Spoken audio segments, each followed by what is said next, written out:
Ya. Comienza Escuadra de Fútbol. Bienvenidos a un nuevo capítulo donde, como siempre, tendremos una tertulia con Mudri, que viene desde Ferrol, y con Beckenbauer de las orillas del Pisuerga, y un servidor masquerano.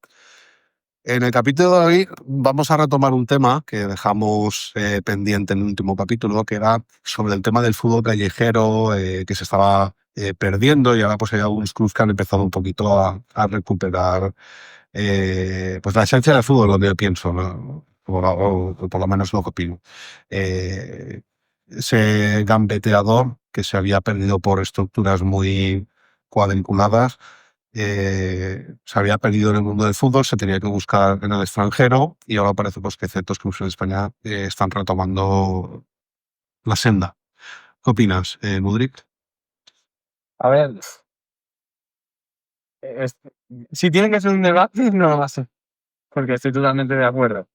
Pero sí que creo que al final también el fútbol, aunque se haya perdido mucho eso, que ahora se está intentando recuperar desde las escuelas, eh, es mejor. Es mejor en el sentido de las estructuras hacen a los equipos más fuertes, hacen a los equipos menos imprevisibles y por lo tanto más seguros. Siempre se ha dicho que un jugador gana partidos, pero un equipo gana campeonatos.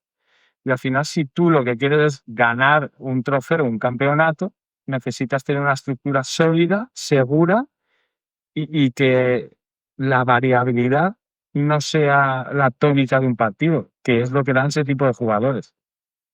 Dicho eso, al final son los que marcan la diferencia muchas veces en un partido. Pero como todo extremo, yo creo que el fútbol base, sobre todo especialmente de las grandes estructuras, se fue al extremo de tenerlo todo demasiado controlado. Y se ha olvidado de la esencia del fútbol. ¿Qué puedes opinar tú sobre esto? Hombre, yo echaba muchísimo de menos el típico 10 que todos hemos tenido, el niño un poco pasadito de peso, que parece que no se mueve, pero que luego tiene una calidad y un golpeo de balón impresionante. Y ya no tenemos esos jugadores. Ahora aparece uno de vez en cuando, pero siempre eso es un detalle de tener en cuenta. gordo en fútbol profesional, tío. Ya no llega ninguno. Pero cuando eres pequeñito, tienes un físico que... No, que sepas que hay una comunidad entera que se acaba de poner en contra del Mudrik. Porque hoy he dicho, o pasadito de peso. He intentado ser un poquito más... ya, pero vale, entiendo lo que quieres decir, pero si miras la vida profesional de un jugador, antiguamente, y no te vayas tan antiguamente, siendo súper sinceros, más o menos los jugadores ¿a qué edad se retiraban? Hace 20 años los jugadores se retiraban prácticamente 7, 8 años antes que ahora. Vale. Los jugadores top, top, te estoy hablando de los que pondríais, sobre todo vosotros, que sois más mayores que yo, entre los 5 mejores jugadores de la historia del fútbol. ¿Cuánto tiempo estuvieron a su mejor nivel? Por ejemplo, Maradona muy poquito. Muy poquito. Yo me acuerdo de en la Liga Española que lo flipamos cuando vino Ronaldinho, Sí. del Paris Saint-Germain. Y realmente fueron 4 años. Sí, pero bueno, Como la mucho. magia. Pero estás hablando del fútbol profesional actual. Sí. Yo creo que te has desviado por ahí. No, sí. Por ahí van cambiando todo. Sí, pero es que son esos jugadores, los callejeros. Y sin embargo, hoy en día, el disciplinado, el que sabe dónde tiene que estar, el que sabe dónde tiene que ir, el que se ahorra, no solo esa carrera, sino que sabe el que se cuida va a perdurar más en la élite. Pero bueno, por no irnos demasiado del asunto inicial, yo en el fútbol base sí que echaba de menos a ese 7. Más que al 10 que comentaba Bacon.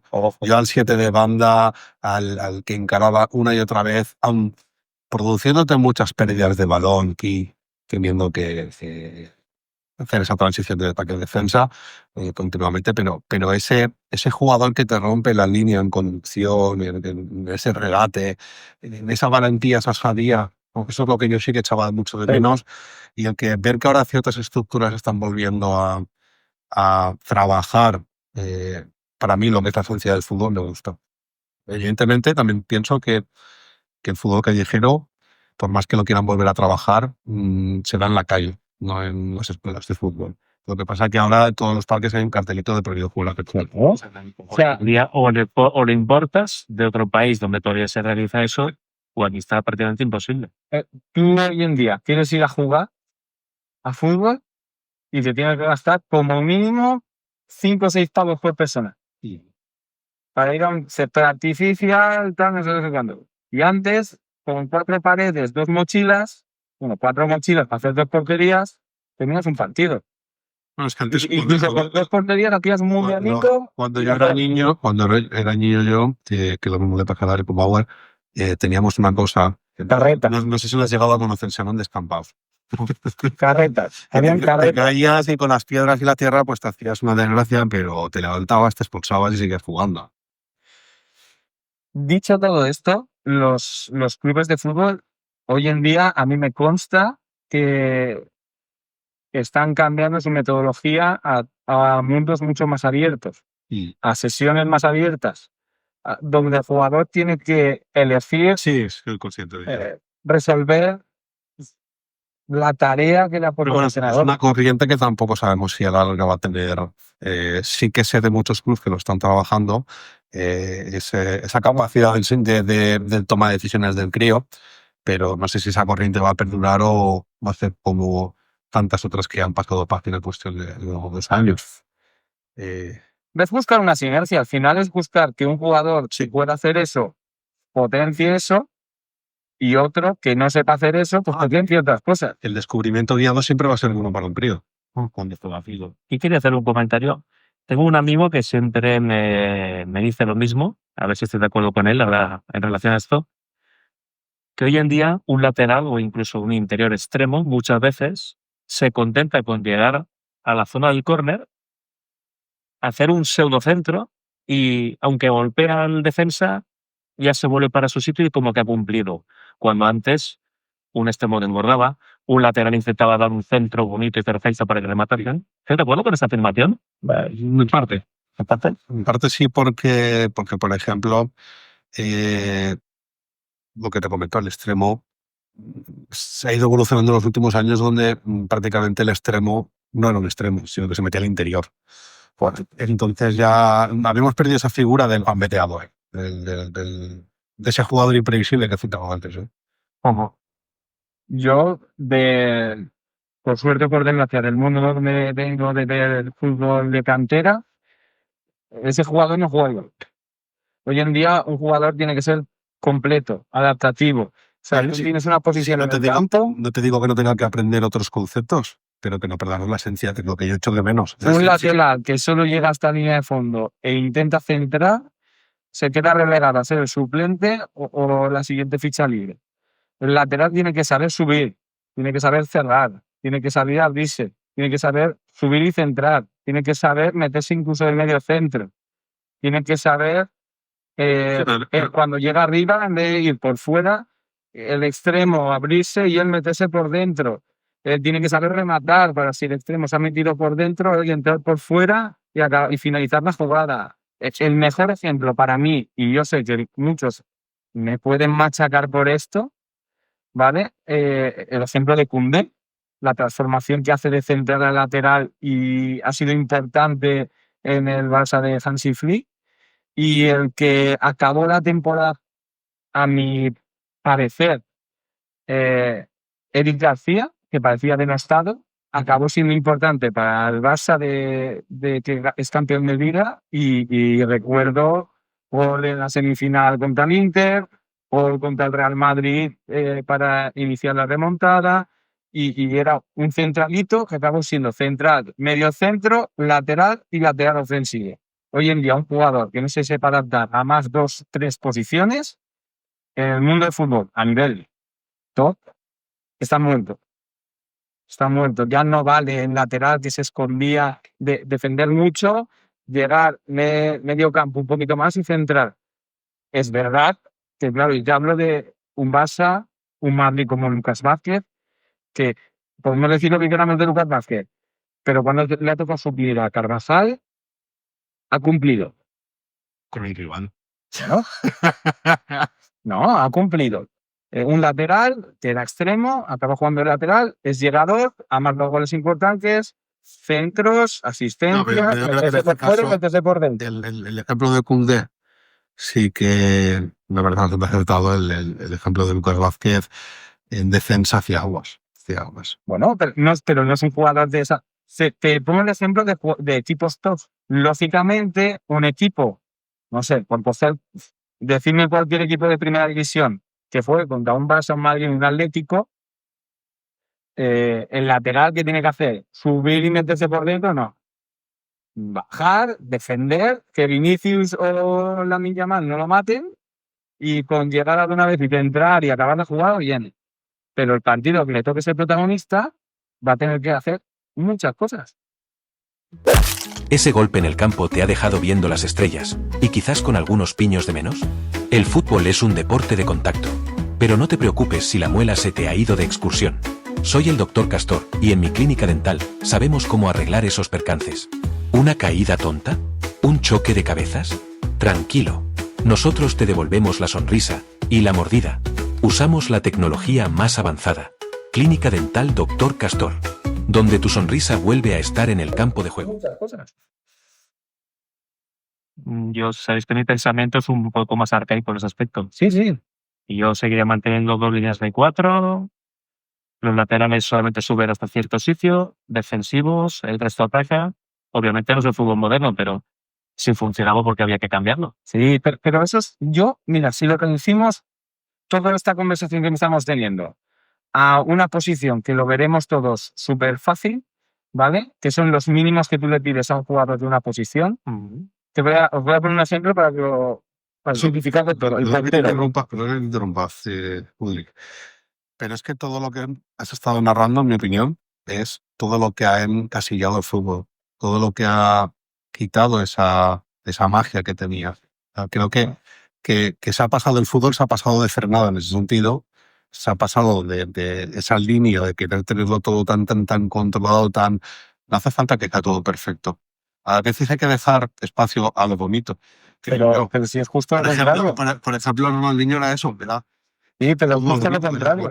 Pero es justo lo contrario. Lo que hace el fútbol enriquecedor es que en vez de ser el extremo el que te finaliza la jugada, el extremo se ha metido por dentro y es el lateral el que te hace la amenaza. Sí, pero en eso ya no hay cabida, ya es todo estructurado, ya no se da esa improvisación. Una partida de ajedrez.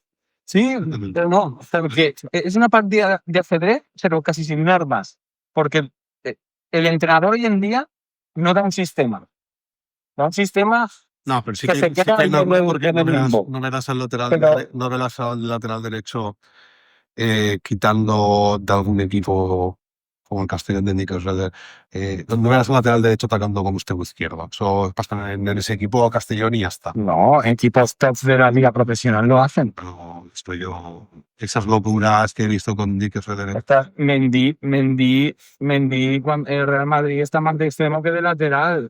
Sí, pero no pasa del lateral derecho al extremo izquierdo. Esa locura. Pero yo lo que quiero decir es que si lo reducimos al mínimo que le pides al jugador es el portero que yo decía. Al portero que le pides.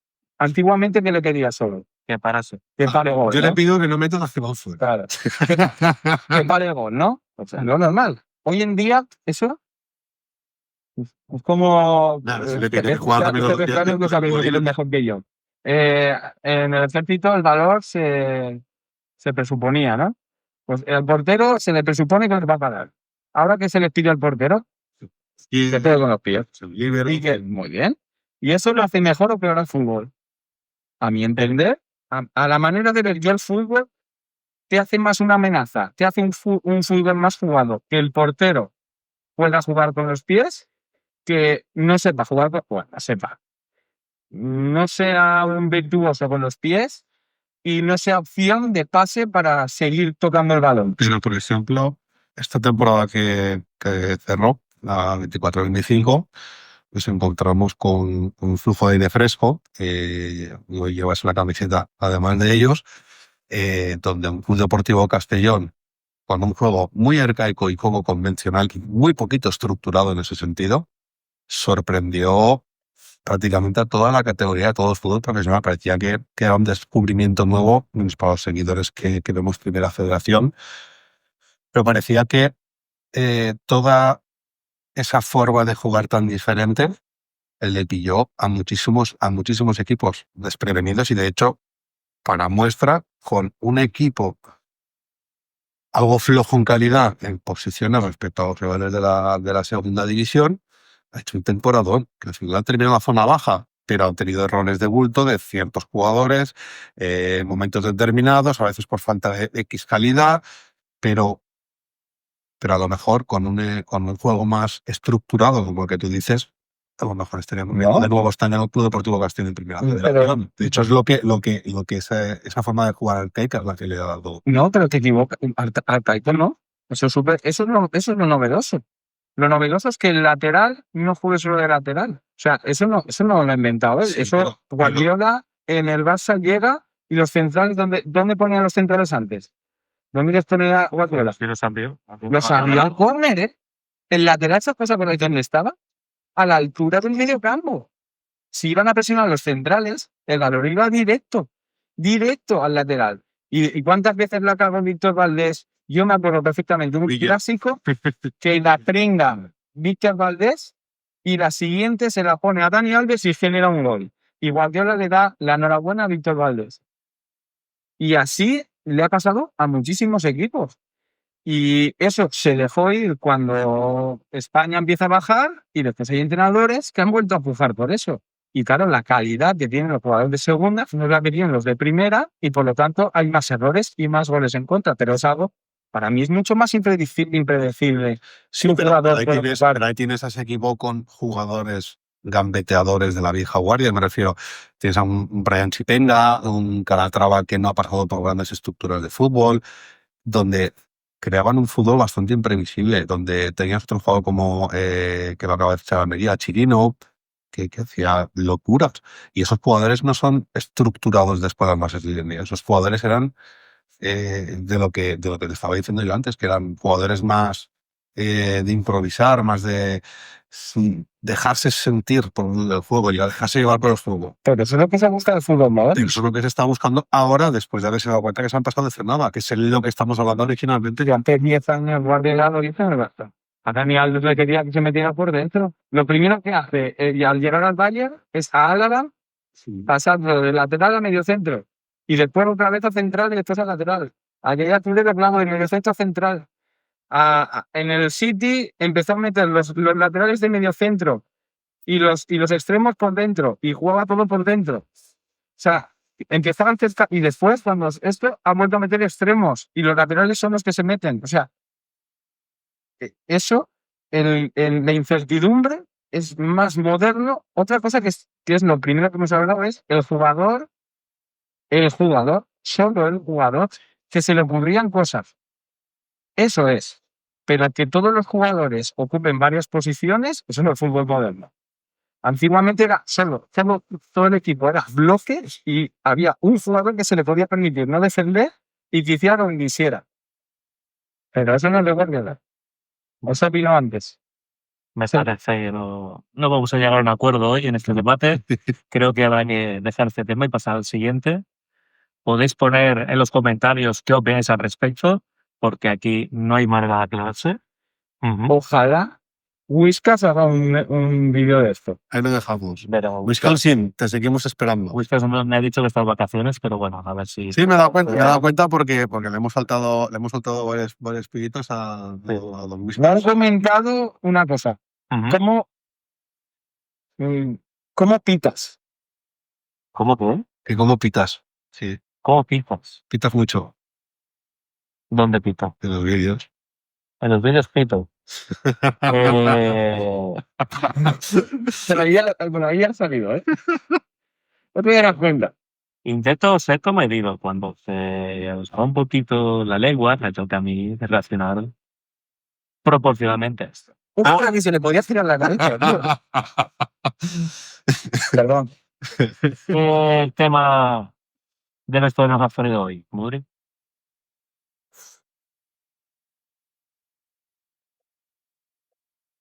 Tema de el famoso y si sigue durando, jabón o champú de equipo. Eso es un clásico, eso no desaparece. Si Desaparece sigue- la figura si del sigue bateador existiendo del o no. champú del equipo. Si sigue existiendo o ya es una leyenda urbana, porque yo, la verdad es que un equipo de veteranos amateur que estuve, bien, pero ya no lo he vuelto a ver. Vamos a Yo me fui a jugar una pachanga el verano pasado y lo primero que gritó alguien cuando entró el vestuario fue: ¿dónde está el champú del equipo? Pero claro, nosotros somos de veteranos. Yo me refiero a si hoy en día eso sigue existiendo. Yo, los vestuarios que No entró a he estado, no. vestuarios. No entró a vestuarios en día. Para quien no lo sepa, porque aquí estamos dando porque toda la gente lo tiene por sabido, el champú del equipo simplemente es que nadie lleva jabón, nadie lleva champú, y una pobre persona, un pobre miembro del club, del equipo, lleva siempre su botella gigante, y todos se aprovechan de esa botella, y se le hace llamar champú o jabón del equipo. Supongo que también lo habréis tenido en vuestros equipos. Nosotros, en demasiadas ocasiones, incluso hoy en día, en deportes que ya no son fútbol, seguimos haciendo uso de este derecho, Doy fe. porque es un derecho y un deber por parte del que lo lleva. ¿Damos fe? Sí, lo dice. Damos fe. A fecha de Messi es Ronaldo. Efectivamente. El champú del equipo siempre va a estar ahí. Pues era eso, un poquito, porque hoy se nos echa un poquito de tiempo encima. Sí, se ha regalado bastante el primer asunto. Para terminar, ¿tenías algo más preparado? Sí, pero Ahora lo guardamos. sí, pero lo guardo para el siguiente. Lo guardamos para el siguiente Sí, tema. porque está interesante, porque vamos a charlar del Big Data. Ahí lo dejo. Vamos a charlar de quién. El Big Data. En Big Data. Sí. Ahí lo dejo para el siguiente capítulo. Bueno, nos despedimos. Nos despedimos. Rodri, ¿quieres añadir algo más? Hasta la próxima.